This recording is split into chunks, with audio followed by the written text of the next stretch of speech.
And we rejoin the embedded correspondents. From your left going right, it's David Huff from Oklahoma, Steve Ray from Tennessee. Then down at the bottom left, the longest running embedded correspondent of the show, Doug Scheiding from Texas, and John Solberg from Michigan.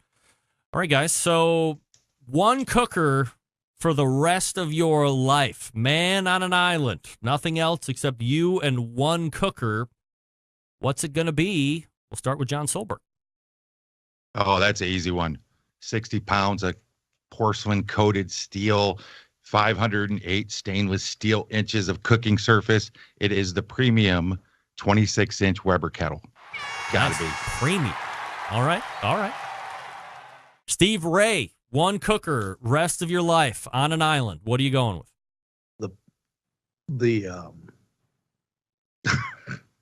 Hold on. The PK grill. The PK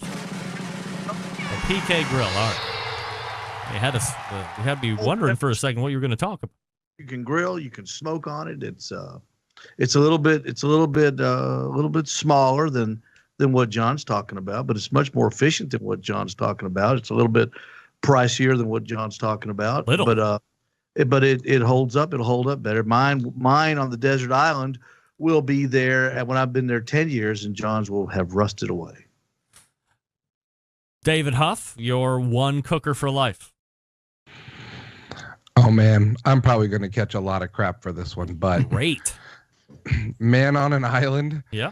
I'm thinking the rest of my life when I'm 60, 70, I want easy. I'm going with the Weber Genesis, and I'm going to just hit the button and fire up the propane. Look at this guy. Way to go. Way to be efficient. Doug Scheiding, one grill forever and ever, amen. Well, bless Harry Sue, and it damn sure is not going to be a Weber Smoky Mountain bullet. I hate those things, and in fact, after two cooks, I gave mine away, and I was glad to get rid of it. And probably the only reason I'm a barbecue competitor and cook barbecue today is because I got rid of that thing. Greg, I know you love them; they're just not that good. I'm gonna be a homer. My new Goldilocks grill. It is the perfect size. It feels great, is the Ironwood 885. It's fantastic. It can actually get up high in sear as well, and it sounds like a tornado when it's up at 500 degrees, and you can see sparks flying out. It's a really good grill. Is that a Traeger? It's a Traeger Ironwood 885. It's one of their brand new ones. I've been using it for a year and a half. I've been dying to take it out. And are those available in stock, or are those the ones they talk about and they actually can't provide? Yeah. Yeah. Inside joke. Only dealers have them right now. Yes. Oh, all right. So that's the new Ironwood. All right. So now it's my turn, and I've thought long and hard, but my answer remains the same when I was asked this question 10 years ago, 15 years ago, and 10 minutes ago. It remains the same. I am going to bring with me on an island. It's not the kettle that John was talking about. It is the full-blown Weber Ranch kettle. That's what I'm taking with me. You can build small fire and do little cooks. You can build a big-ass fire and do big-ass cooks. I mean, I think you can put 3 16-pound briskets on that thing, maybe even more. Multiple racks of ribs. This thing is a premier cooking vessel, and if I have to go on an island somewhere and only have one cooker for the rest of my life and I don't have to pay for it, then that's the one. I think it's still wildly overpriced. I mean, let's quickly run around the room here. David, do you think that the ranch kettle is overpriced? It's a little up there. Yeah. Steve, overpriced ranch kettle? I don't even know what the ranch kettle is, Greg. Sorry. What is it? It's what? Steve, what? I don't know what it is. It's the biggest grill that Weber makes, biggest charcoal grill. You've never seen the Weber Ranch kettle? No, I haven't. Oh, man. Steve's hot tonight. Someone's got a new toy. I was going to say, new toy. He continues to censor himself. Man, this guy is running the profanic card like I've never seen before, almost. Could have used his censor last week. Yeah, right. John, do you think that the Weber Ranch kettle is overpriced? I do not. I actually purchased one for one of our offices here in Michigan because I had to do turnout lunch once a month on a grill for 60, 70 people. And I found it on all the math to be a great value for the size of food you can put out and the amount of time that you need to do it. Right. So I would say no. The only thing keeping me from having one is space, and really, I don't have a need. All right. How much is it? How much is it? They're like $1,000. Okay. Is it like a? I mean, what's it like? It's Well, it's a 60-inch Weber kettle. Yeah. Basically. It's the big one. Yeah, it's a huge. grand for a charcoal grill. Go to That's Google, the problem. Steve. Go to Google Images and put in Weber Ranch kettle, and then you got it. No problem. And when you get one, Steve, don't do your first fire with 20 pounds of Kingsford just because you can. It'll be really ugly. That's right. The con tomorrow. Beyond that. All right, let's quickly go around for the next topic. Let's start with. Did I get everybody here? I got Doug. Said the ironwood, gas grill. Okay, we're all set. Nashville Hot Chicken. Doug, fan? Yes or no? Absolutely. I love it. In fact, both times I've gone to the Jack, I've stopped in Nashville. I've gone to Gus's. I've gone to Prince's. When we were in Memphis in May, I think I went to a place called Uncle Lou's, etc. I love it. We love spicy food down here. I love to eat that chicken. And in fact, recently I tried to recreate it. I thought, oh, I've got this great idea of doing the hot Cheetos and putting that on wings and frying it. And it didn't come out nearly the same. It was very disappointing. They looked nuclear and like they were going to explode, but it's like the hotness faded in the oil. But yeah, I love Nashville Hot Chicken. All right, so do you like the pickles as well, or you just like the hot chicken part? Oh, no, I like the pickles as well. Yeah, I like the saltiness of the pickles. John Solberg, Nashville Hot Chicken, yes or no? I've never partaken of it, but I have a fair idea of what it is, and I'm pretty convinced I would love it. Closest I've ever come is like Popeye spicy, and I know that doesn't count, but I'm sure I would love it. Steve, Nashville Hot Chicken, yes or no? Love it. I love it. Love the pickles. Love the salty. Love to put it on a sandwich type. Put mayonnaise on it. Duke's mayonnaise, by the way. Mm-hmm. No Miracle Whip, right? No Miracle Whip. Duke's mayonnaise. The only mayonnaise to buy. I set you up to run a self-censor, and you don't even take advantage of it. No Miracle Whip, right, Steve? Hey, Greg, you're right. That's right. David Huff from Oklahoma, Nashville Hot Chicken, yes or no? Yes, I absolutely love it. However, Oh. I will say, and the pickles, everything about it. However, I do still prefer a fried buffalo chicken sandwich over the Nashville Hot Chicken. I like them both, but I still prefer the buffalo flavor. Where do you get that at? Is that something you make yourself?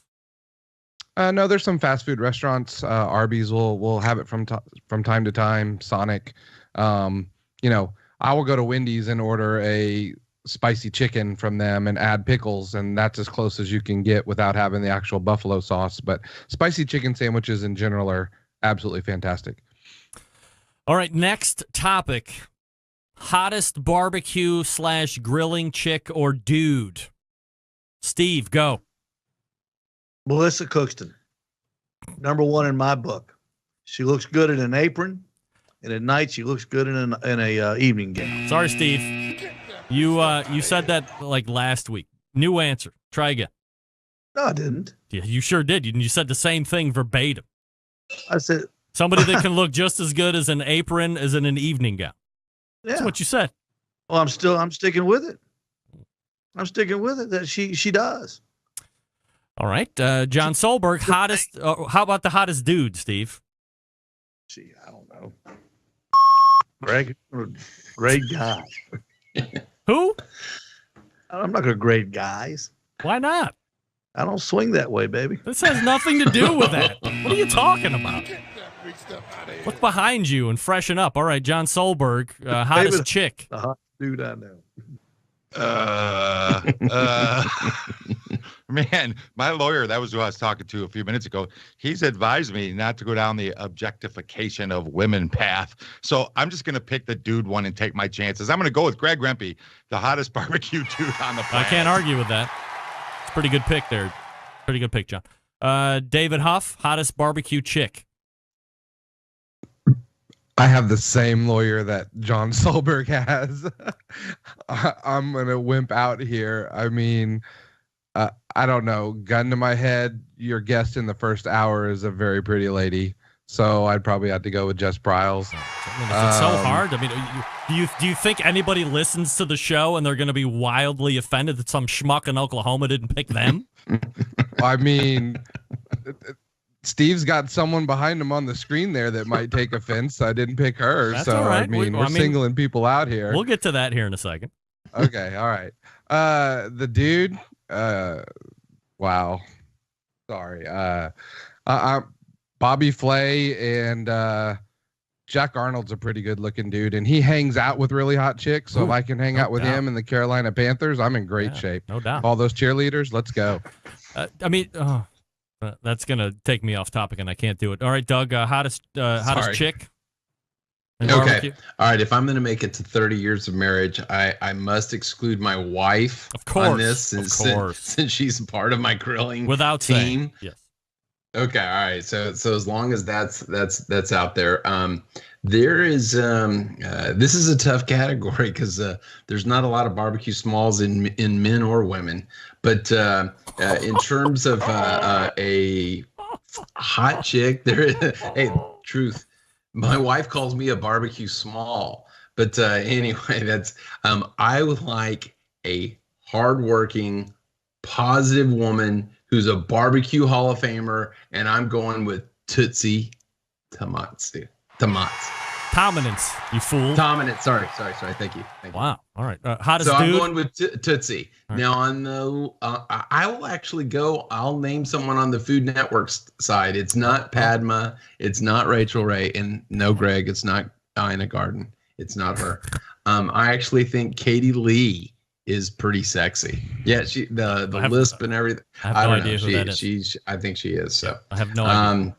Nope. All right. Well, by the way, Steve, you need to turn that Jess Pryles book that I got for you, naming you as the number 2 that she signed and naming you as the number 2 EC. You can return that since you didn't name her. And then also, I thought for sure you were going to say my wife, but anyway, men, not Bobby Flay, not Alton Brown, not Adam Perry Lang, but according to my wife, it's John Studley or John Dudley. He's Knock on TV. He's a Olympic archery person and used to be on the team as well as an instructor. And that dude is built like a man. That he's not a barbecue guy.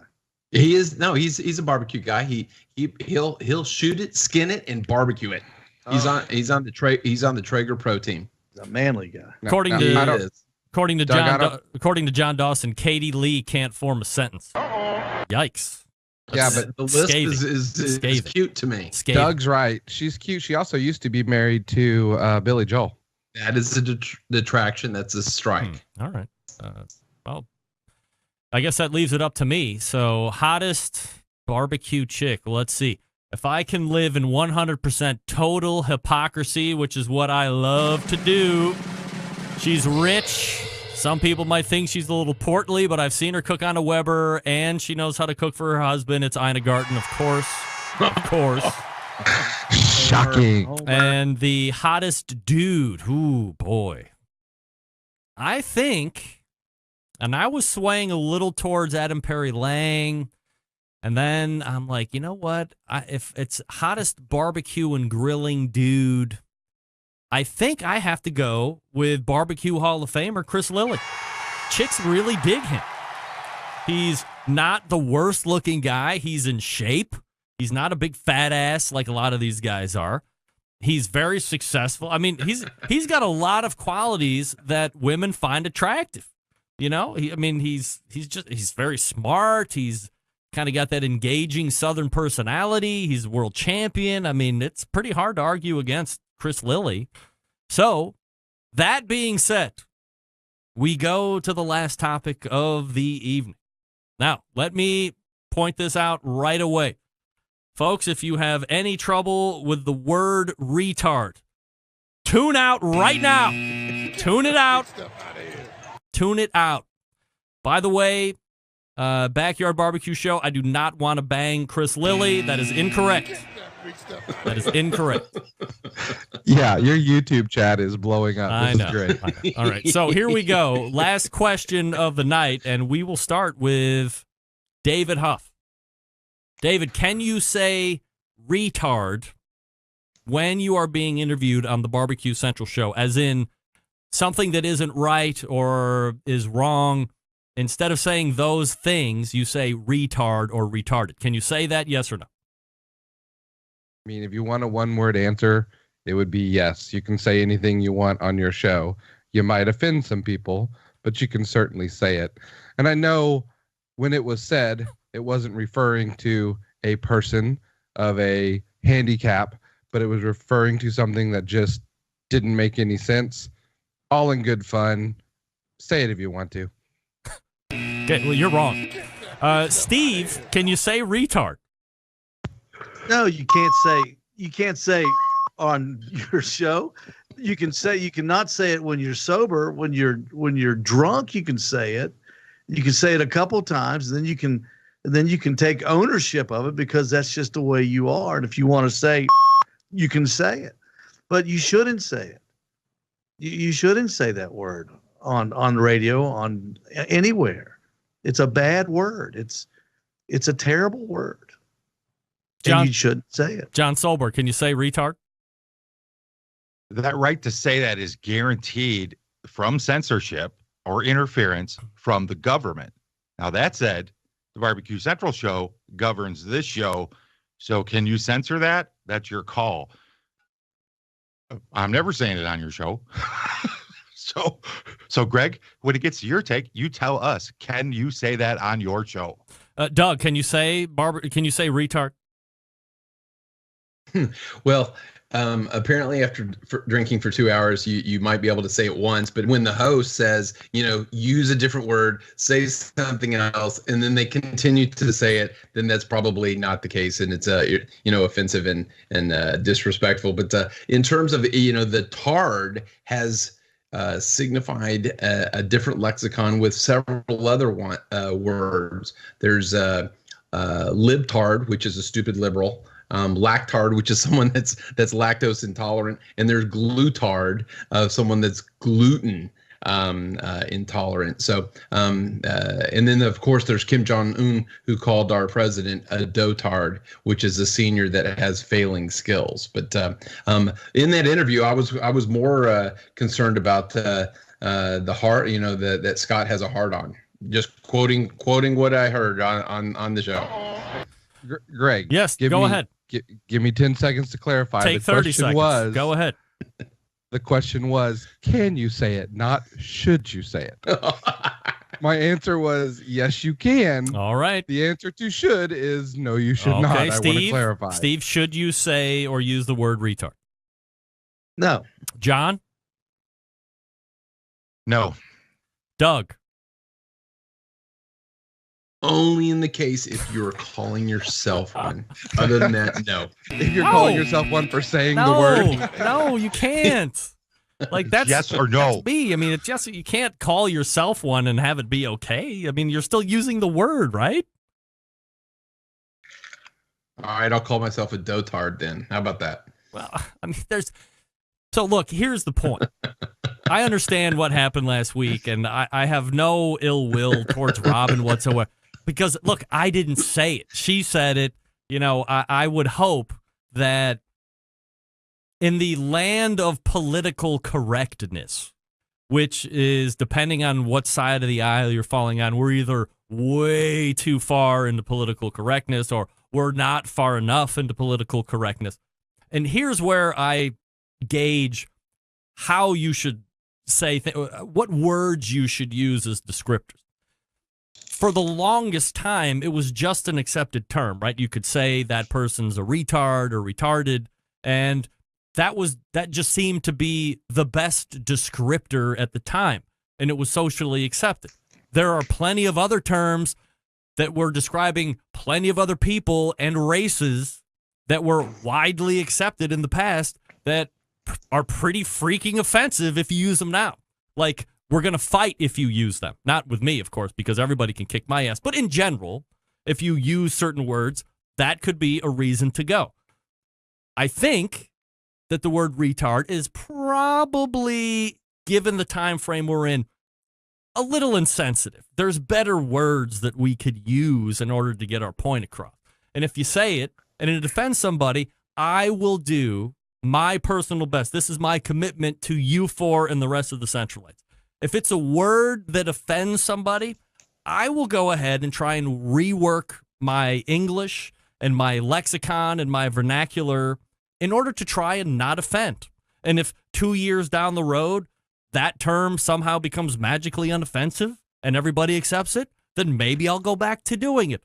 But I'm not going to say retard because it's funny or that's the word that I use, knowing that that is a term that's offensive to a certain group of people. I'm happy to use a bunch of other words, and that's all we're really trying to do here anyway.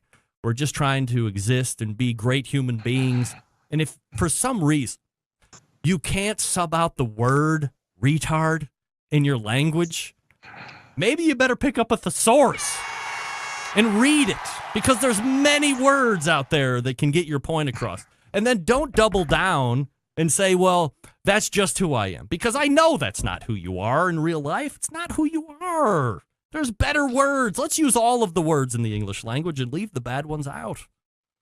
Right, guys? Who's with me? Here we go. Here we go. All right, nobody's with me. That's what I expect. Anyway, here we go. The fourth Tuesday of the month, in the second hour, you find the embedded correspondents. In no particular order, the longest-running embedded correspondent, Doug Scheiding from the great state of Texas. Doug, do you have a secession date yet?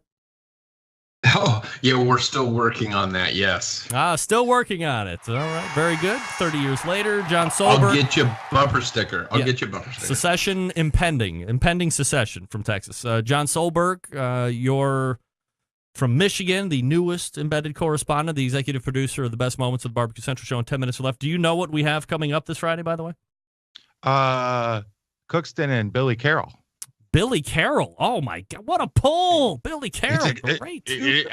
Not the double plug, but it's an awesome, I love the segment. It's a great segment. Billy Carroll is a great guest. Steve Ray from Tennessee, the second longest running correspondent. Always here, always ready to give his opinion, and obviously has a new toy in the self-censor button, which we've really enjoyed tonight. There it is. Thank you very much. And then you have David Huff from Oklahoma, the great state of Oklahoma. Dave, any secession plans for Oklahomians or no? No, but I think Texas will secede before Doug gets his meter block. Here we go. Here we go. That's very good. They are the embedded correspondents, guys. Always appreciate the time, and we will see you again next month. There they are, the embedded correspondent. Beat it.